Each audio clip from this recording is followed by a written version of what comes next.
السلام علیکم مفتی صاحب. وعلیکم السلام. میرا سوال تھا کہ قربانی کا جانور جو ہے مولانا یا مفتی کیوں کاٹتے ہیں؟ قصائی کیوں نہیں کاٹ سکتا، یا جس کی قربانی ہے وہ کیوں نہیں کاٹ سکتا؟ یہ بہت بہترین سوال ہے کہ جس کی قربانی رہتی ہے وہ نہیں کاٹتا، بلکہ کسی مولانا کو بلاتا ہے، کسی حافظ کو بلاتا ہے یا کسی امام کو بلاتا ہے اور ان کے ہاتھ سے قربانی کرواتے ہیں. حق سب سے زیادہ اس بندے کا ہے جس بندے کی قربانی کی جا رہی ہو، جس بندے کے نام کا جانور ہو. اسے چاہیے کہ وہ بسم اللہ اللہ اکبر بول کے گلے میں چاقو چلائے. اس کے بعد آگے کا جو کام ہے وہ قصائیوں کو سونپ دے.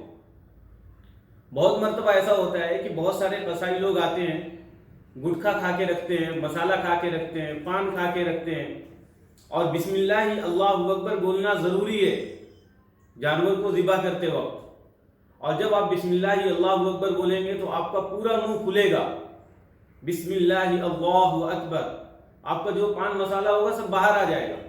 لیکن جو قصائی لوگ آتے ہیں یہ لوگ مسالہ کھا کے رکھتے ہیں، گٹکھا کھا کے رکھتے ہیں اور اس کے ساتھ میں بسم اللہ اللہ اکبر بولتے ہیں. صحیح طریقے سے بسم اللہ اللہ اکبر نہیں بولتے ہیں.